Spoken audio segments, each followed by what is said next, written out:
Do you ever ask yourself the question, what's going to help me the most in achieving my entrepreneurship goals? Let me share with you a little secret.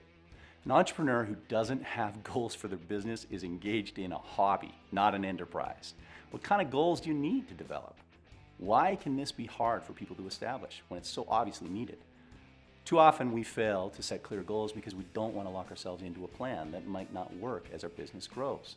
We want to remain adaptable, or we're worried that if we fail to meet the goals, then we'll just plain fail in general. That's false. Stick with me, and you will learn to set goals that align with your vision of what you want. Are you not entertained? Are you not entertained?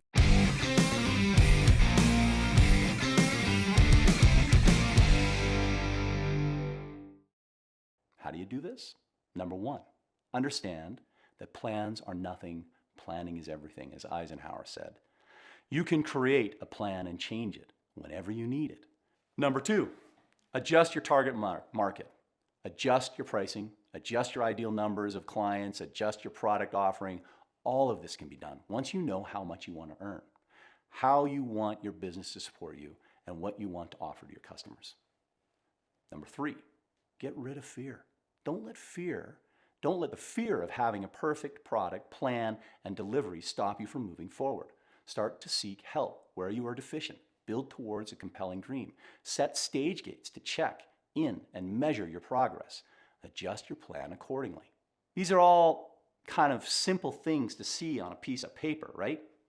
Here are some steps. This is what we do.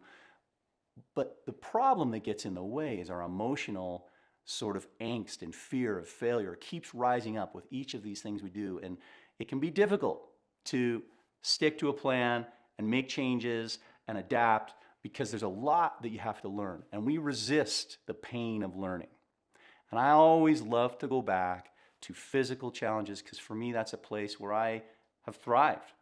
So you need to find that space where you thrive and then take the template of your success in moving through pain in that area. Think of it in this space with your work, right? It's going to be hard. There's going to be things that you have to adapt to. You're going to have to learn. You're going to make mistakes, but you can overcome because you know you do it in another area of your life. So just consider that and be patient with yourself as you start this. I had a scenario actually in 2017. I was 50 pounds overweight. I had really struggled with some injuries that I'd had, and I'd gotten overweight and hadn't been able to recover and get fit again, and I wanted to. And I was out on a walk called Elephant Rock. It's a little trail. It's about 1,000-foot elevation gain, 3.5 miles up to this big rock in a park called Mueller Park here in Utah. And as I was walking up to the rock with my family, I don't even think we got a mile up, and we were wiped out. I was wiped out. And I watched people running up the trail past me. And I looked at them with longing and I thought, man, I would love to be able to do this again. I'd love to be able to run. And I decided right then and there, I wanted to figure out how to run up that trail and get to Elephant Rock. And so I started working at it and I kept getting injured. My plan was to get to the top of Elephant Rock and do that trail run. And as I was running, I kept getting injured and then I'd have to stop and I couldn't get in shape. It was frustrating. And what I realized was my plan was based on an old modality of who I thought I was, a guy that's in shape that can run up to that rock if I push myself. But I was old now, and I needed to readjust my expectations. I had to realize I had to move my body slowly into this space, and I had to shed some weight. So I changed my diet, and I lost 40 pounds. And at the point that I lost all that weight, when I started to run again, I didn't get my knee injuries flaring up. I didn't have problems with my tendons. I have chronic tendonitis, and I was able to move through this. Then I was struggling just to run that mountain, and it was hard for me. So I thought, what will I do? How do I build my endurance and my strength so that I can go up a hill? And I started just running hills. I made these little incremental changes. And they were small, but I kept having to adjust them as I went.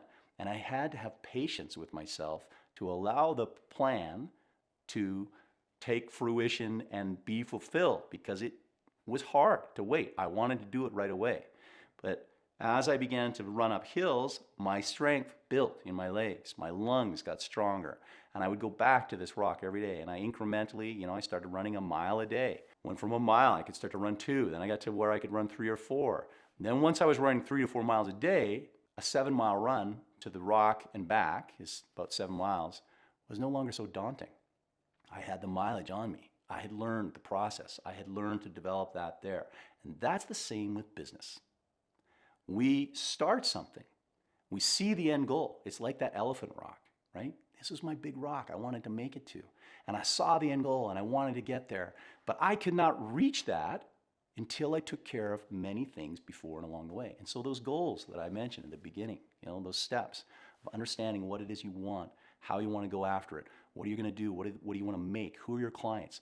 These are essential things to do. However, you may discover as you begin the process and as you go through this, that who you thought your clients were are not the clients you want to be chasing. The product you thought you wanted to sell or the thing that you're pushing is not the thing that you really want to do, and that's okay. You can make these adjustments, and as you do, you'll begin to navigate your way there. And there's an interesting thing. Now, this is how I love to look at failure, because this is what we're scared of when we're starting a business. And what's holding us back from moving is this idea of failure. We want to do it right. We don't want to lose money. We want to make sure we're successful. When a plane takes off, if you're flying, say, from New York to Paris, when the plane takes off, it only will spend somewhere around 92 to 94% of the time on the actual target that it's headed for. And so when you land on the tarmac in Paris, you've only been on course 94% of the time, but you landed. You made it.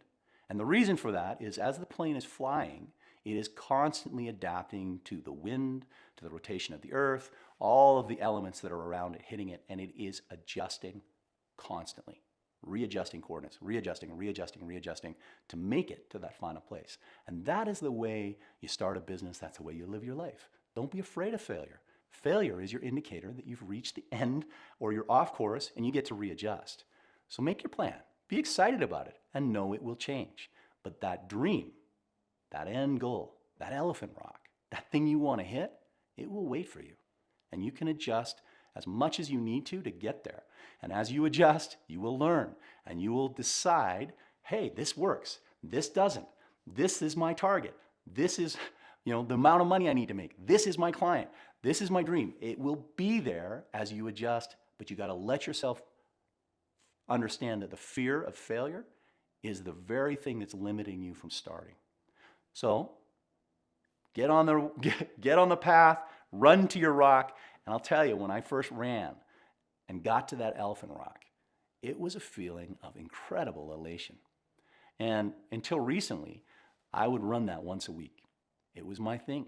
I would run to that rock and I would know that I have other rocks in my life, other goals, other things that are weighing on me that I wish I could do, I wish I could get to, but I'm struggling to because I'm too scared to start.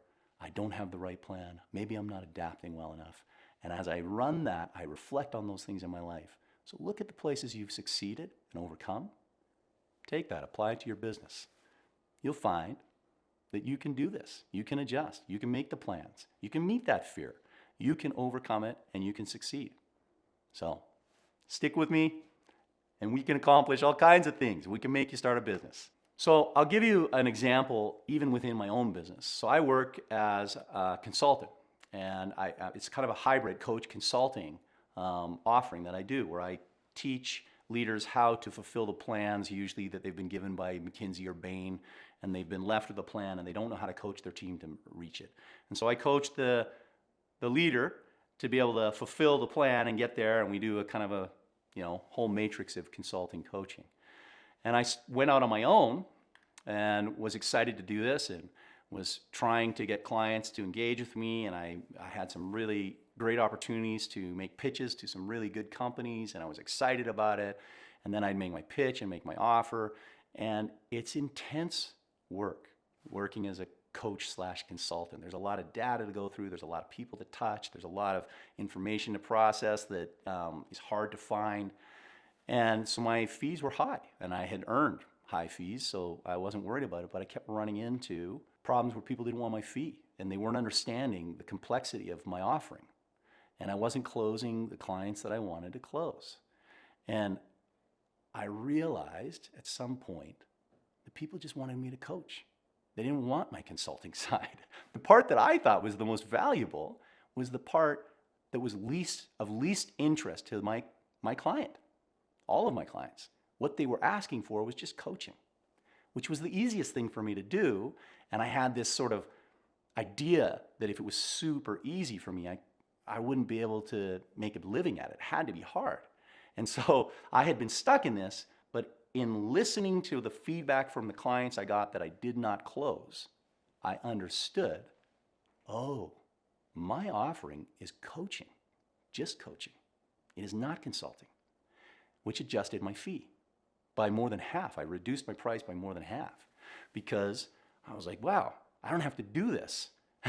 So I can't charge for all this. It frees up time for me. I focus on that. And the moment I realized what it really was that I was offering and where I was best serving my clients, it changed.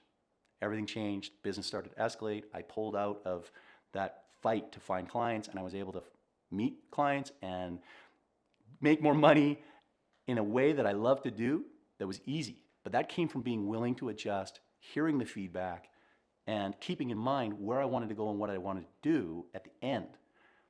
How I got there, well, it required adjustment.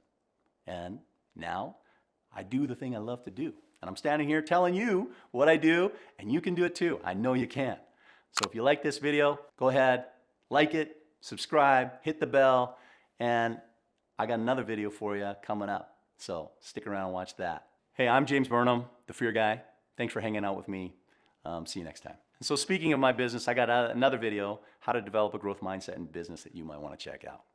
Stick around. I know you're going to watch YouTube all day, so watch my stuff.